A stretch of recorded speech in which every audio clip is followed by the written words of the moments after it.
And sir, ಮೇಘನಾ ma'am ಅವ್ರ ಜೊತೆಗೆ ನೀವು ಏನಾದ್ರು ಮೂವಿ ಮಾಡುವಂತ ಪ್ಲಾನ್ಗಳಿದೆಯಾ? ಬಿಕಾಸ್ ಅದಕ್ಕೆ ಜೊತೆಗೆ ಒಂದು ಮೂವಿ, ಒಂದು ಕಾಂಬಿನೇಷನ್ ಅಲ್ಲಿ ನೋಡುವಂತ ಅತ್ತಿಗೆ ಜೊತೆ ಹೌದು ಪ್ಲಾನಿಂಗ್ ನಡೀತಾ ಇದೆ. ಓಕೆ ಕತೆ ಒಂದೇ ಒಂದು ಯಾವ್ದೋ ಒಂದು ರೀಸೆಂಟ್ ಟೈಮ್ಸ್ ಅಲ್ಲಿ ಕೇಳಿದೆ, ಇನ್ನೊಂದ್ಸರಿ ಹೇಳ್ತೀನಿ ಅಂತ ಹೇಳಿದ್ದಾನೆ. ಓಕೆ, ಅದಾದ್ರೆ ಅತ್ತಿಗೆ ನಾನು ಒಟ್ಟಿಗೆ ಮಾಡ್ತೀವಿ. Okay. And Arjun Sarja sir ಅವರು ಚಿಕ್ಕ ವಯಸ್ಸಿಂದನೂ ಕೂಡ ಆಕ್ಟಿಂಗ್ ಮಾಡ್ಕೊಂಡ್ ಬಂದವರು, ಚೈಲ್ಡ್ ಆರ್ಟಿಸ್ಟ್ ಆಗಿ ಗುರುತಿಸ್ಕೊಂಡವರು ನಮ್ಮ ಇಂಡಸ್ಟ್ರಿನಲ್ಲಿ. ಸೊ ಮನೆಯಲ್ಲಿ ಹಯಾಗ್ರೀವ ಮತ್ತೆ ರುದ್ರಾಕ್ಷಿ ಇಬ್ರು ಕೂಡ ಇದ್ದಾರೆ. ನಿಮ್ಮ ಮೂವಿನಲ್ಲಿ ಏನಾದ್ರು ಒಂದ್ ಸ್ವಲ್ಪ ಗೆಸ್ಟ್ ಅಪಿಯರೆನ್ಸ್ ಆಗಿ ನೆಕ್ಸ್ಟ್ ಏನಾದ್ರು ಪ್ಲಾನಿಂಗ್ ಇದೆಯಾ ಸರ್, ಚೈಲ್ಡ್ ಆರ್ಟಿಸ್ಟ್ ಆಗಿ ಬರೋ ತರ? ಗೊತ್ತಿಲ್ಲ, ಅವ್ರಿಗೆ ಇಂಟ್ರೆಸ್ಟ್ ಇದ್ರೆ ವೈ ನಾಟ್.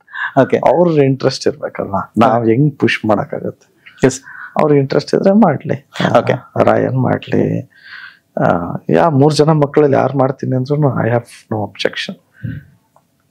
ಅವ್ರಿಗೆ ಅನ್ಲೆಸ್ ಅವ್ರಿಗೆ ಬುದ್ಧಿ ಬಂದು ತಿಳುವಳಿಕೆ ಬಂದು ಮಾಡ್ತೀನಿ ಅನ್ನೋರ್ಗು ನಾವೇನ್ ಡಿಸಿಷನ್ ತಗೊಳ್ಳೋದು? ನಮಗ್ ತಿಳುವಳಿಕೆ ಬರಕ್ ಮುಂಚೆ ಯಾಕೆ ಮಾಡಿಸ್ದೆ ಅಂತನೂ ಕೇಳ್ಬೋದಲ್ವಾ? ಎಸ್, ಅವ್ರ ಡಿಸಿಷನ್.